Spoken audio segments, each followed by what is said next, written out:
Hello everyone, it's Dawn and welcome back to my channel. Welcome whether you're a subscriber, long term, new term, or whether you're just drifting by to say hello.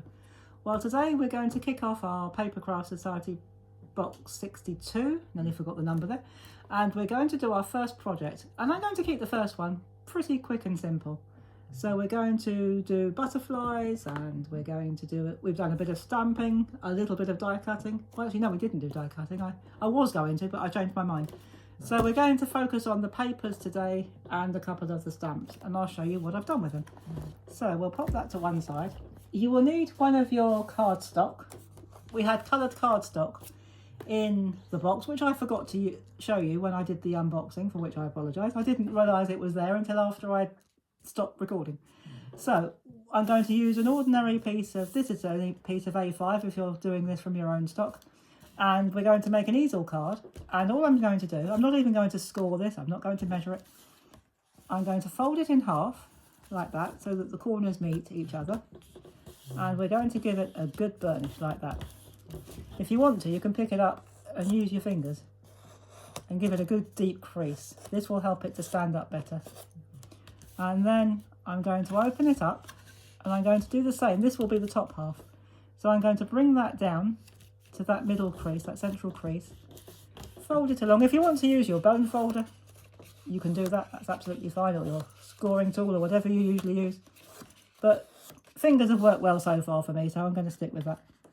And that will eventually stand like that. So there we go. So actually, while we've got this piece, I've used, again, one of the pattern pieces. I've used the butterfly pattern piece, and this piece measures 5 by 3 3/4. I'll hold that up for you. 5 by 3 3/4 inches, that is. And I'm going to use I'm actually going to use glue this time. Anyone who knows me well knows I usually use tape, but I'm going to use some glue stick.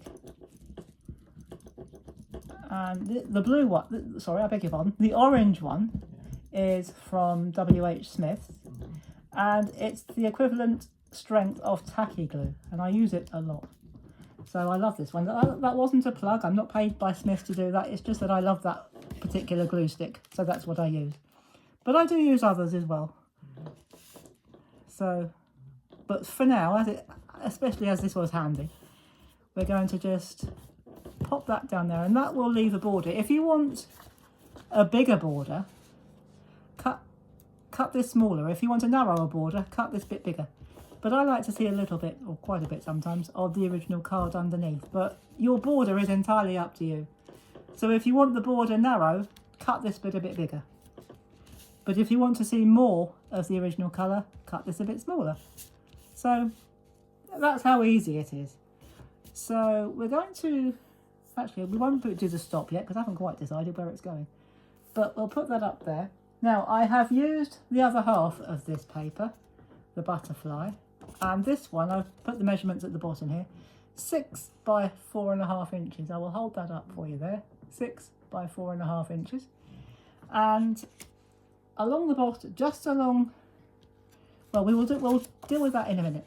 But what we're going to use, we are going to use this gorgeous stamp that came in the kit. Now I stamped this with chipped sapphire, and I stamped it onto the snowflake pattern paper which came in our box, and on the back I've got a foam pad. What I'm going to do is just bend the wings slightly, not right up but just a little bit, so that they're lifted, and we are going to just take that off like that, take the backing paper off, or the release paper, whatever you like to call it, and we're going to pop that so that it stays within the remit of the paper.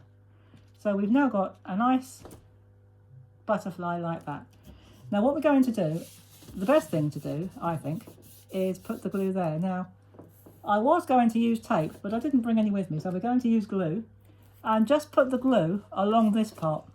If you're making an easel card, if you put it on there as well, you're just going to end up making a flat card, which of course you can do if you want to. But we're going to keep this as an easel card.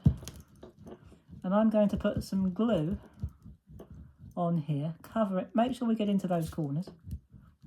But if you're making an easel card, just do it on this folded section here. So smother it with glue. This is only a fairly thin card, so you don't have to worry about having anything too strong.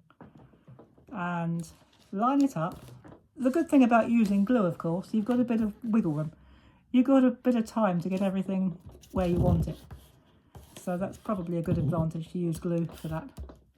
And I'm going to stick that down, just hold it for a few seconds, and it will stick really nicely, and it will stand up.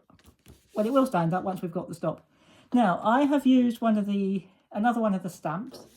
I've used a snowflake is winter's butterfly, which I thought that ties in where you've got the snowflake there, you've got the butterfly image. So I thought that was a perfect compromise, or a perfect complement, I should say. Now, this time I've got 3 layers of foam pads, or foam pads on the back. I was going to use foam tape, but I appear to have run out of it, which is not at all surprising because I use tons of the stuff. So I've got 3 layers. You can use a double layer or you can use foam tape. So the next thing I'm going to do is decide where I want to put my stop. I think I want to put it about there. So I'm going to lay that back about there. What I am going to do is just move it into shot so you can see what I'm doing. I'm going to put some glue just to give it a little bit of time. It won't add or take away to the stickiness, it'll just give us a bit of extra time so it doesn't stick instantly. So I think there will be absolutely perfect. So we're going to stick that down. I'm going to press it down, make sure I haven't got it upside down, and then that will sit like that. The stop will stop it from, actually it seems to be standing on its own, but we can always tuck it like that. So there we go, there is our easel butterfly card. Very quick, very simple. And there's plenty of room to write on the back or up here, or even on the base if you want to. So that will sit very nicely like that. And it will fold flat, and that should go into an envelope. So if you're posting this, there's no extra bulky costs. So there you go, guys. There is our easel, butterfly easel card. I hope you've enjoyed that for our first project, and I will see you with our second project very soon. And next time we'll concentrate more on the dies. I want to show you a trick that I've used with the dies. Now, when you see this, you'll probably think I've gone loopy if you don't already. But there was a very good reason for doing what I did, but I'm going to save that surprise for next time I come back, which will be very soon, hopefully within the next couple of days. So I wish you a wonderful day, whatever you're doing, whatever time of day it is where you are. I hope you enjoy the rest of it. And I will see you very soon with project number 2 and my crazy idea. So stay tuned and I'll see you soon. And in the meantime, thank you very much for watching. Thank you for subscribing. Take care, have fun, and as always, happy crafting. Bye bye for now.